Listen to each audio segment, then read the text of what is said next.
Baladev Vicharbhushan says, Anandamayo Bhyasat.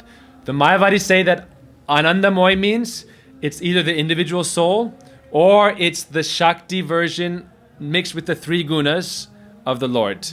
It's the contaminated or it's connected to material nature. But Baladev Vicharbhushan gives a very important point. He says, Anandamoy, he says if you use a Vedic grammar, proper Sanskrit grammar, he says if you use the word Maya is transformation in certain connotations. But the affix Maya, because it's a sandhi, it's a conjunct. So the affix Maya in Anandamayo Bhyasat, when it's connected to a word before it that has three syllables, that's a Vedic word, Baladev Vicharbhushan says, then Maya no longer means transformation. Instead it means abundance. So Anandamaya means the Lord is full of abundant bliss.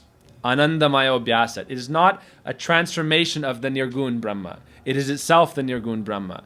He is Anandamaya. Abhyasat means, again and again in scriptures, it's described that the Lord is Anandamoy. So then the argument is, what is the meaning of Anandamoy?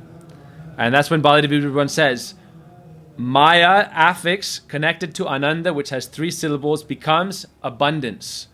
And then he gives another meaning of Anandamoy is that its Maya or essential nature is that of Ananda.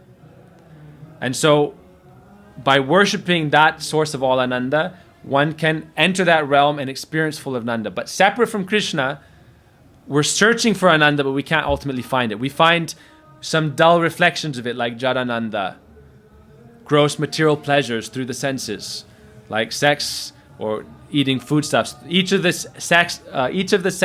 senses desires to enjoy through their objects.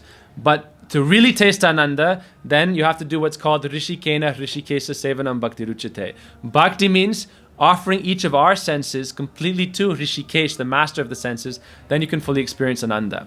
So just the main idea to take away from this is that we're in this samsara realm where we're in these infinite cycles of birth and death, which is kind of like, as the universe is manifesting in fractal states, so is our experience. It's iterating over and over and over in an infinite curve. But that itself is an inverted reflection of the original supreme reality. And if we take shelter of that supreme reality in its personal form, there's different ways to take shelter of it, through the impersonal method. But the best method, you take shelter through the personal feature of the Lord, then you can very quickly yourself become Nirgun, and then you'll enter that positive realm of the infinite bliss fractals. You can think of it as your experience becomes infinite bliss fractals, Anandamaya, and that's when your soul can appear in many forms even.